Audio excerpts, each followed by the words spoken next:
Hey farm friends, it's Jacqueline here at Head Family Farm, and it has been a minute since we have been on here and posting new videos. We are gearing up for springtime. It is a gorgeous day today. It is 71. Zach and I were volunteering at Eleanor's school today, so we had the day off, and it is just, it's a beautiful, beautiful day, and I thought it's time to come out and share with you some updates that have been happening and going on here on the farm. The farm is very loud today.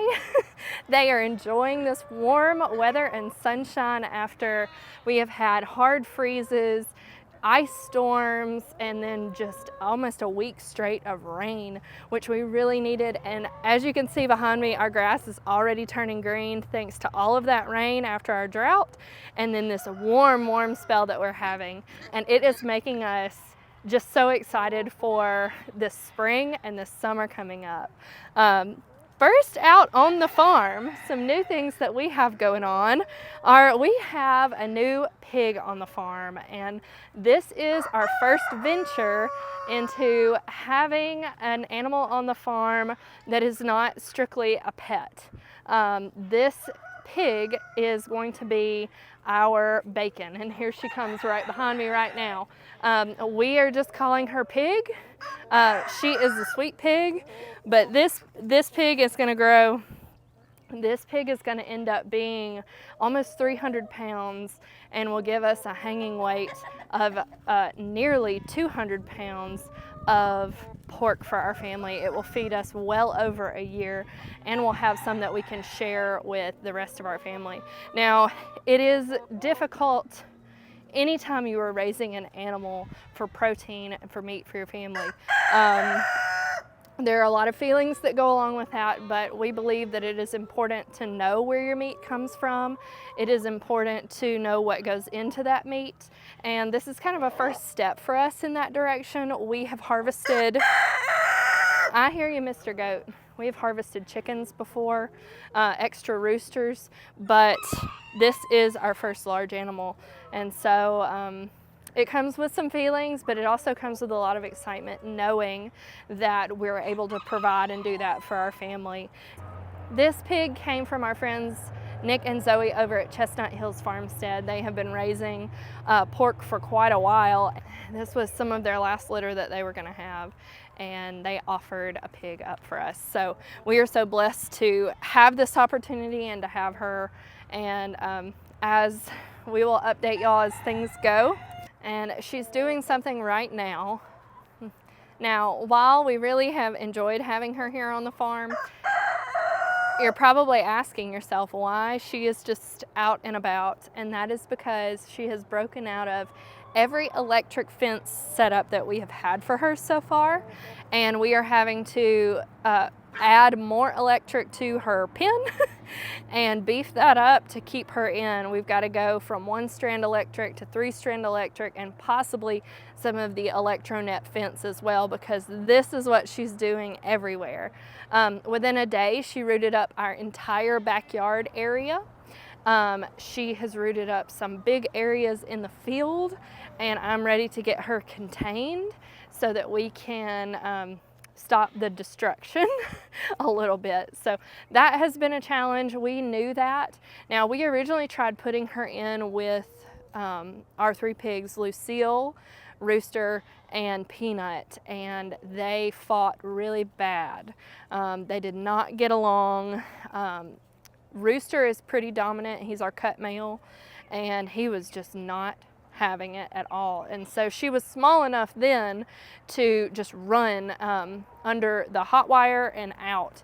And we were really shocked that she would just run through the hot wire, because she was trained on hot wire from the time she was born. But she wanted away from them enough that she would run out. And so having her out, even being a little bit destructive here and there, it's just ground. We can repair that. It's not a big deal. We would rather her be happy and not feel as threatened as she was in that environment. So we may try moving her back in. She's now she's as tall as they are. She's not as heavy as they are, but she's getting pretty close, which is not surprising considering she's a hog. She's going to get big. I have some snacks that I brought out for the chickens, and the pig will join as well. I think that's the main reason she has chosen to stay out and to get out, is she knows that we provide snacks for these chickens, and she wants to join in. Yeah, look at you. Come on. Knock my camera over. Come on. Come on. I have some asparagus. You want some asparagus? Here. Here. You want to crunch on it? There you go. All right, chickens. We're just going to throw it out here. This asparagus went a little too far and got mushy, but they'll enjoy it. And then I've got some good, it's not good, it's gone too far too, obviously, but some spinach. Come on. You aren't gonna eat it. Oh, I'm sorry, I didn't mean to scare you. Don't knock my camera over, please. All right, y'all come eat it. And I'll throw some chicken feed out for y'all too. I think this one's empty right now. Gotta go to the other barrel. Hey, babies. Hello, babies. Have our Moran flock over here. Our one olive egger in there. Come on. Come on. So it's Friday, and Zach and I have some weekend projects to get this pig contained. Because as you can see, she causes some chaos around here. Some pretty major chaos. Come on, chickens.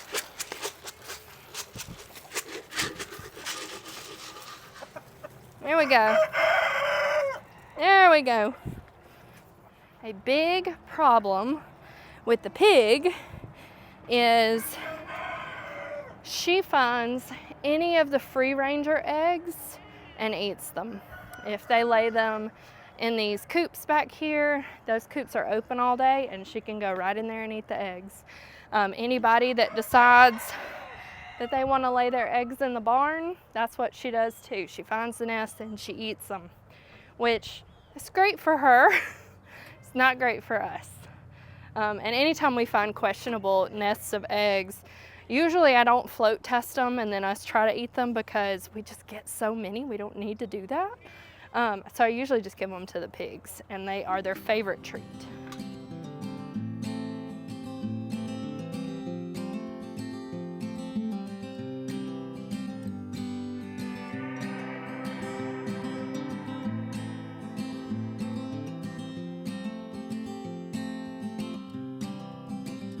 You have me, and I have you. That's enough to paint lonesome black and blue. Yeah, I have you, and you have me. That puts a bow up in the sky, tells the rain to cease. We've had up, and we've had down. You'll have to excuse my eyes watering, and I apologize if I'm coughing, because we have just been sick since the beginning of December. Not anything that's been really severe, no big bad illnesses. I had a terrible sore throat for 2 weeks, and it's still hanging on a little bit. But I think so much of it has to do with our flip-flopping weather. Like, we're going from, 10 degrees, 9 degrees, 20 degrees to 70 and 75 degrees in a week. It's just wild. We had over a 60-degree change in temperature when we had our big freeze. But all of the animals have done very well through everything. I'm going up in the silky coop now. I'm gonna get in here with everybody, clean out some water, and show you something that's going on in the pigeon loft.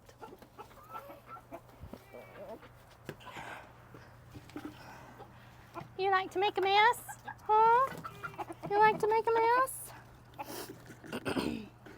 With our illnesses though, y'all, things have gotten behind in ways that I Usually never let anything get behind. It's been a lot more work. Now, this guy we got new at a chicken show, and he is a very nice breeding and show quality black Bantam Cochin. But you can see he's kind of feisty. He will attack me over and over, but I can just pick him up. And then he has a much better attitude. But he is a beautiful, beautiful Bantam Cochin. But he's a little mean. Look at my hand.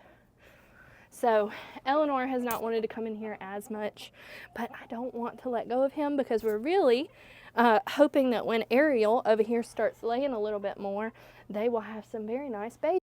Personally, I really want some more Bantam Cochins.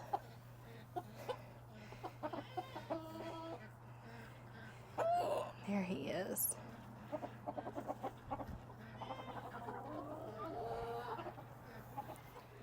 It's gonna get loud for a second as I come in the pigeon loft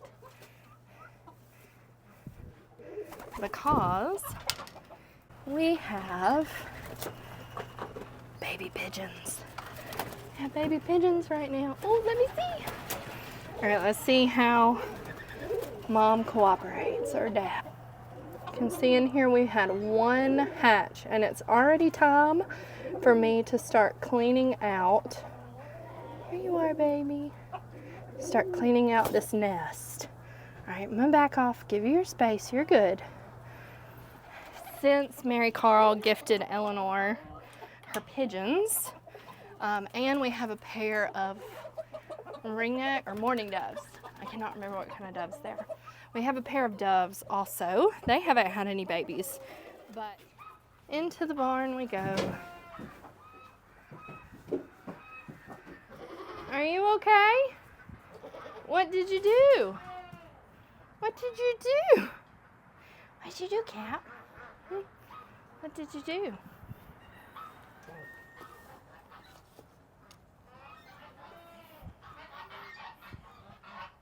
So right here, all over the camera, is Mr. Cappuccino. And Cappuccino came from Sneed's farmhouse. And we had some trouble with Cap. Cap got worms really bad within a month of being home with us. Come on, Cap. You got in your hay feeder, didn't you? And so he is up in here by himself. It's my boy. It's my boy. Are you gonna act crazy? Are you gonna act crazy? Huh? You gonna act all crazies? What you doing? What you doing? He said, where's my hay? Want your hay? I'm about to fill it up. You gonna flirt with me?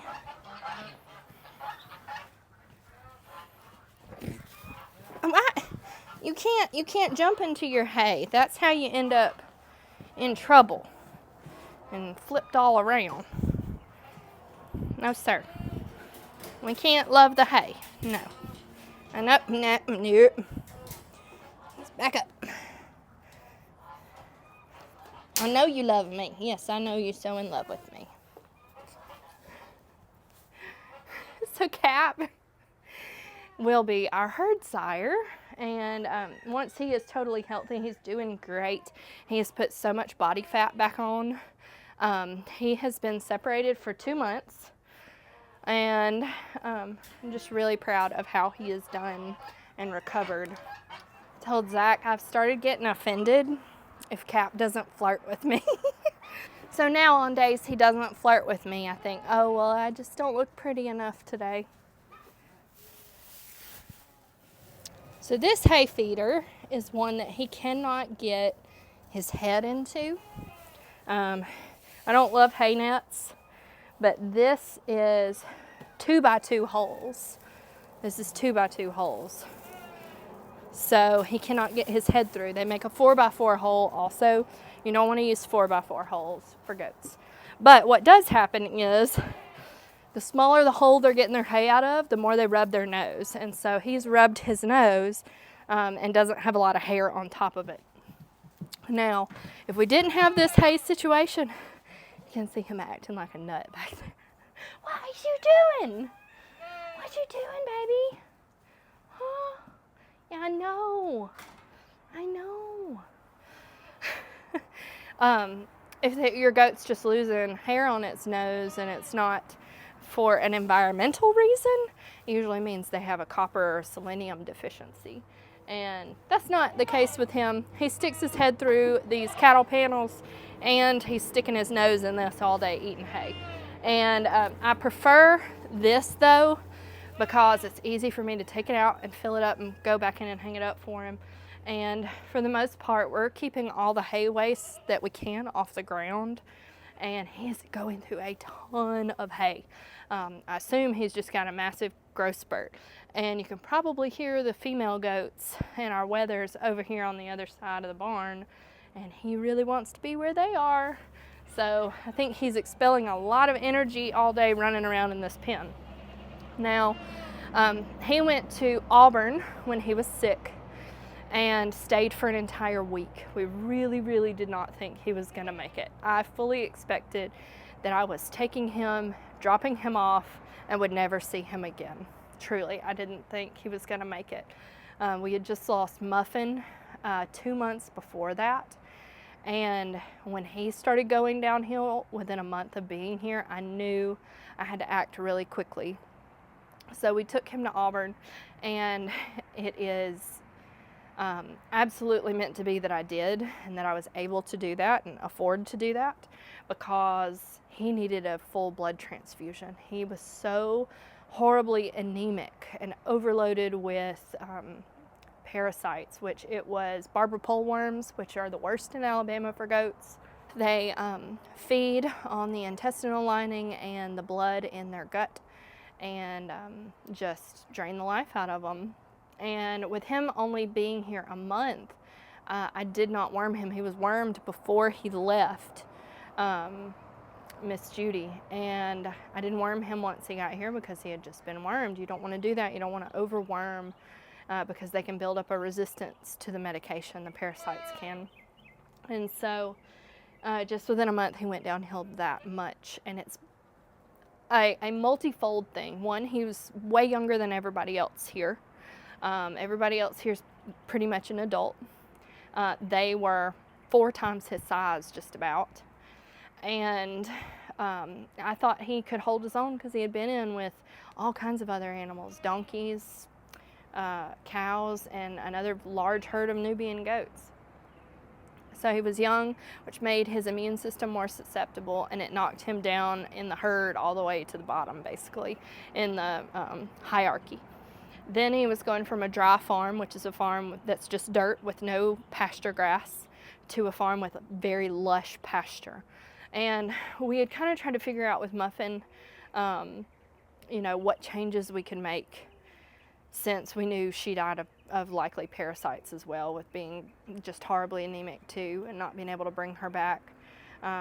So when we got him here, we put him on a smaller section, with thinking, okay, if he doesn't have as much access to that grass, he won't overload on it, upset his stomach and his system, which is what happened with Muffin. She got scours really bad. He never scoured. Now, he had diarrhea. Anything that is not a pellet, just the little jelly bean in a goat in their feces, then it's diarrhea. And I didn't know that. I didn't know that just clumpy poop was also considered diarrhea. So anything that is not 100% the little pebble, then they have something going on with their rumen. Things aren't processing correctly. So he had clumpy poop. He did not have scour diarrhea. And so he still had a lot of energy. He was still standing up, eating, walking around, everything. But he just suddenly looked very thin in the back, but his stomach was big and his rumen was big, so he looked big. But he started getting what's called bottle jaw, which is, I can't remember exactly what it is, but it's essentially a buildup of fluid in their body. And his face got puffy, and his underneath, I guess kind of like my double chin, He got like a jowl that was squishy, and I knew exactly what that was. So knew he was overloaded. We loaded him straight up and took him to Auburn, and Auburn did a blood transfusion, did testing, and his fecal count immediately came back at over 100,000 eggs per gram. And the fecal egg count that you usually worm at is 1,000 eggs per gram. So he was just severely, severely overloaded. In the amount of time that he was at Auburn, I had our vet out twice. She did fecals on everybody. We were trying to see if we had one that was maybe harboring the parasites, and that can happen. They can have such an infestation and for such a long time that the worms can grow to the stage 4, and they can embed in their intestines and just live there forever, and they're just always shedding eggs. So we were trying to see if we had anybody that was like that, and thank the Lord. I mean, it was total answered prayers that we don't have anybody like that, because if we did, it would be a put down situation. We would not be able to keep them on our farm, because they would just continually reinfect everybody. And that's already happening in the natural life cycle of your dirt and your pasture. It's already happening. But if you have somebody that is shedding thousands of eggs per day, or hundreds of thousands of eggs per day, depending on how infected they are, then you are creating a big, big problem very quickly. So Cap came through everything at Auburn really well. Didn't have any complications from the blood transfusion like he could have had. That was probably the coolest thing I have seen in veterinary medicine. They brought in a live donor goat. They hooked Cap up to that live donor goat, and the blood went from one to the other, which was just wild to me. Once he got a full week's worth of round-the-clock vet care, he was in pain. Oh, I felt so horrible. His stomach hurt so bad. Once he came through all of that, he came home to me so thin, because to me, when he left, he looked like he had weight on him. He looked good. And as soon as we got to Auburn, they felt his backbone, and they said, on a scale of 1 to 10, his body is about a 1, which is the worst. And it's because he didn't have fat on his backbone. And it's slow to put on. It is slow to put on, because you cannot overload a goat with anything other than dry hay. That's supposed to be their main diet. So we supplement with feed that is high calorie. He's on calf manna, and he's on some Kallenbach goat feed as well that has the minerals in it that he needs. And then he's on a high quality hay, and we're giving him about 2 cups of alfalfa a day. And he's also getting minerals that have the sodium chloride, I think that's what it is, in it, that helps dissolve any stones he might produce or calcification he might produce because of the alfalfa. But he's really got to have all of that to put on weight. And like I said, we're 2 months in, and he's doing great. Really happy with his progress, and very, very hopeful that he doesn't show any more issues with parasites, as anything that's out of the ordinary, because as long as he looks good, he'll continue being the runner as our herd sire, and I'm so hopeful. I'm gonna give you your alfalfa. I know that's all you care about. I'm very aware. So since everything happened with Cap, we've really changed some things with the goats, changed some approaches. We didn't have anybody that was harboring those parasites, and so we needed to change how our barn was set up, and we didn't need to allow hay to collect on the ground at all, because what happens, the goats eat the hay, waste falls to the ground, they pee and they poop right on top of it, and then they lay down in it, and then they nibble and eat the hay that they have pooped and peed on. Usually they avoid where there is urine, but they will absolutely eat hay. They will absolutely eat hay that they've pooped on. And all that does is continue that life cycle of worms that we were trying to get under control. Now, if you don't have a worm and parasite issue, you don't have to take all the measures that we have. But we have put down rubber mats in the girls' side. Cap is on top of rubber mats and plywood that we're able to fully clean and get everything off of about once a week. I spot clean constantly. But we have gone from just giving them a big round bale to using our hay feeder that we made out of an IBC tote. And I'll show you that in a minute. But what we have started doing is we measure out hay in sacks, in these recycled feed sacks. And the girls get 3 big bags per day, which comes out to about 3 pounds per goat, which is more than what they need. This is currently the least favorite chore on the farm, but it keeps us from wasting a lot of hay. But it is a dusty, dirty job. So this is how we're storing everything now. We've got a big round bale that we pull off of, fill up our feed sacks. We got our other hay in here as well. And then we take these sacks that are like nearly 10 pounds a piece and take those out to the goats. Such a beautiful day. Hello, babies. Hello, babies. Can y'all not? First, I gotta turn the fence off. I will regret not doing that. I'm coming, don't go knock my camera over. I'm bringing your hay. Shoo, excuse me. Excuse me.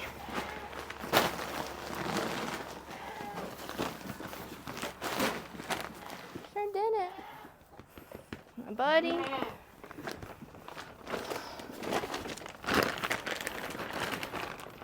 So that is now how we are handling hay.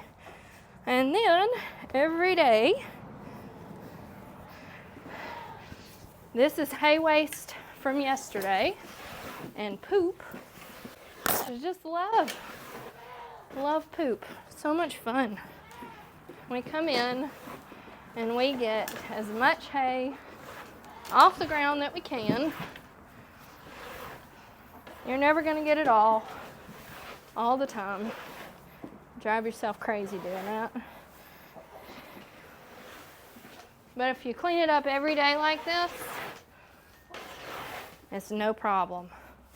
Watch out, girl. Watch out, Maple. Keep going, I gotta come back here.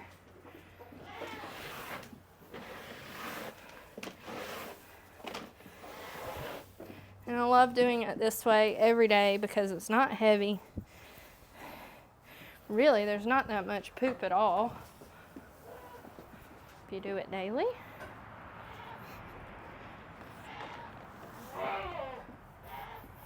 Watch out.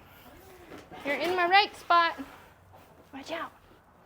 Whew, and now they get to see the real craziness of trying to feed y'all. Yeah, it's so fun. Here we go. Here we go. Here we go. If I put a little bit in each feeder, then I am able to keep their attention and pour it without them being all in it. Usually except for Maple. She likes to get all in it. Well, farm friends, thanks for hanging out with me, listening, following along, seeing everything that's going on here at the farm and all of our updates that we haven't shared with you for quite a while. But thanks so much for hanging out with me today. I hope you will join us back here next week for another video and more projects here going on at the farm. Y'all have a good one.